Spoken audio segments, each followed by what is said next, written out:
Hey there, and welcome back to my channel, Weirdly OCD.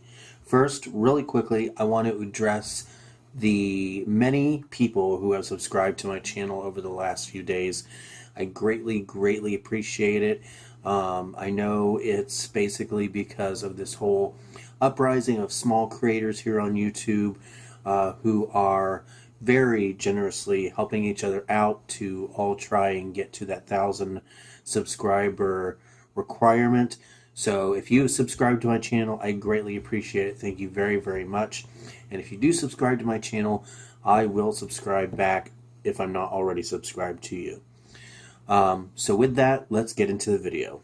So today I wanted to talk about something that is pretty serious, and that is identity theft.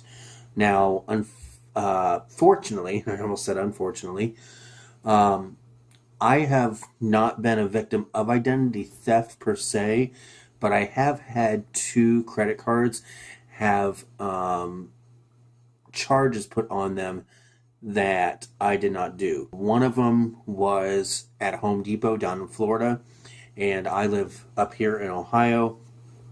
And another one, I don't remember how much it was for or where it was at, but it wasn't in Ohio.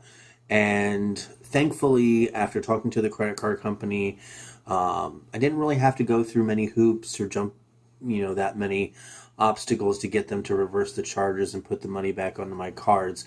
But it was just the annoyance of having to call them up, explain everything, and get them to reverse that charge. So I wanted to give you today a few tips on how you can hopefully protect your identity. There are millions of people out there, I'm sure, who try and find any way possible to take people's identification so they can open credit cards in your name. I've heard of people having mortgages put into their name, homes, all kinds of different things. And you unfortunately don't know about it until it's too late. The first way that you can protect yourself, and if you have the money, invest in a paper shredder, and invest in a good one. One that will shred the paper into like itty bitty squares. You don't want one that's going to shred it into just strips, because that would take a little bit of time to try and piece together, but it wouldn't take nearly as much time, if you're even able to do it, if it was in little tiny squares. Now I'm going to open up our shredder here and just show you that it shreds it in strips, but they're very thin, they're very short. So if someone were able to piece this together, you have a lot more patience than I do. But you definitely want to invest in a good quality shredder, preferably one also that can shred credit cards, such as this one can. I've shredded a couple different cards that I no longer used or needed or paid off. That way you're not just throwing them in the trash. Oddly, this is actually kind of very therapeutic as well.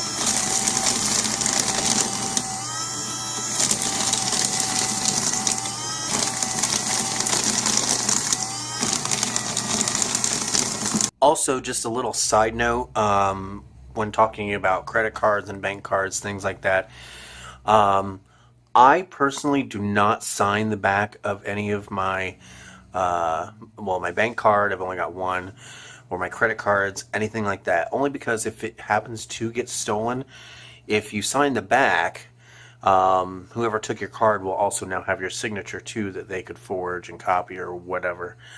So I personally do not sign the back. Now, I know that some people have run into the issue of using a card and a store or what have you, wherever they're trying to use it, will refuse to swipe it because it's not signed. So I guess it's your personal preference, but like I said, me personally, I don't sign it. Now, the second thing I wanted to let you know in a way that you can protect your identity, especially if you cannot afford a shredder, Now, there are a lot of shredders out there that are very affordable. The one that we have, my fiance got for me as kind of a birthday gift. I know that sounds weird as a birthday gift, but I actually did want a shredder. He got that for $60 from Peebles department store. So, I mean, it's not horribly bad, but it's not like really cheap either. And like I said, it's very good quality. I can shred debit and credit cards. I can shred up to 6 pages at a time, even with staples in them. So it's very decent. The second thing I wanted to let you know on how you can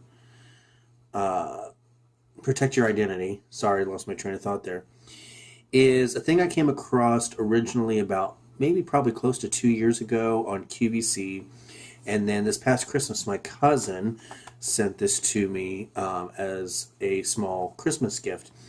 And that is Guard Your ID.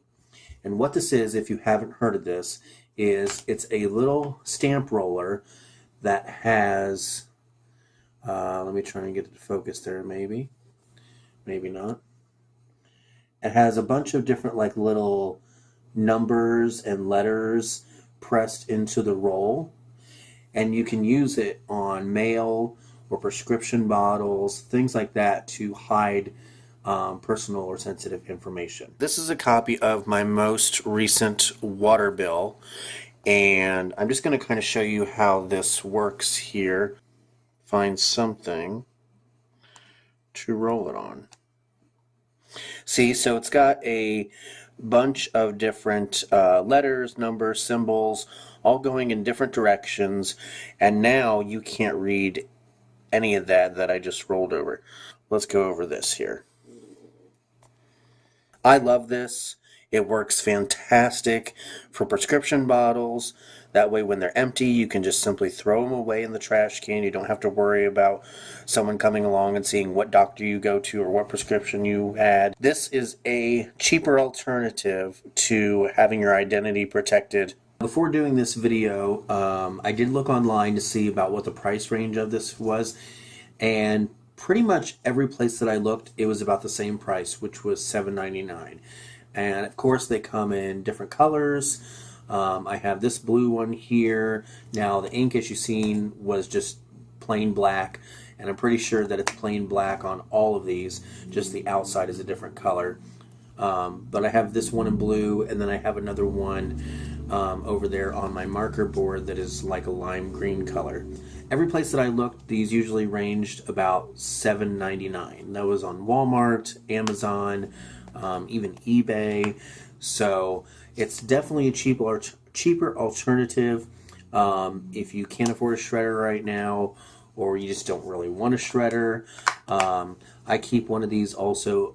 I keep this one on the kitchen counter. That way, when we're finished with medications, I can just roll it on the prescription bottle, and all the information on there you can't read. And the last tip I want to give you really quickly is when you're setting things up online, such as email account, a bank account, an account to pay any bills, things like that.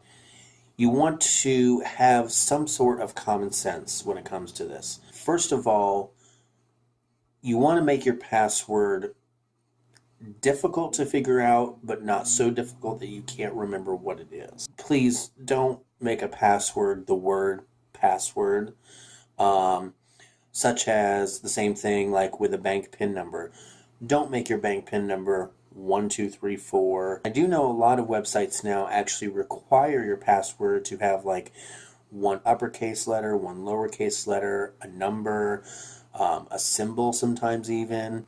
They have to be certain lengths, stuff like that. So a lot of websites are actually now requiring you to make your password a bit more difficult. Also, as another quick side note, please do not write your bank PIN number on your debit card, because if you lose that, now somebody has your PIN number. They can go right over to the ATM and take out whatever they want. People need to realize that there are people out there that make it their sole mission to come up with new and inventive ways to get people's personal information identity, PIN numbers, social security numbers, things like that. That way they can go out and create accounts in your name. Something also that I would recommend, highly recommend, is checking your credit report frequently to make sure that no new accounts have been opened up in your name. Now, I've used, and I am not sponsored by or anything, but I have used Credit Karma for probably close to 3 years, if not more, and I absolutely love it. One, it's completely free. Two, it gets updated on a weekly basis. And three, it gives all the information about your credit. It gives you your score, all your open accounts, closed accounts, public things such as bankruptcies, foreclosures. It's definitely something I would highly recommend that you check out. If you're not on there already, you can monitor your credit score for free, your report, make sure nobody's opening anything in your name, and there's no weird activity going on. So with that, I hope that these tips helped you maybe keep your identity a little safer, a little more protected.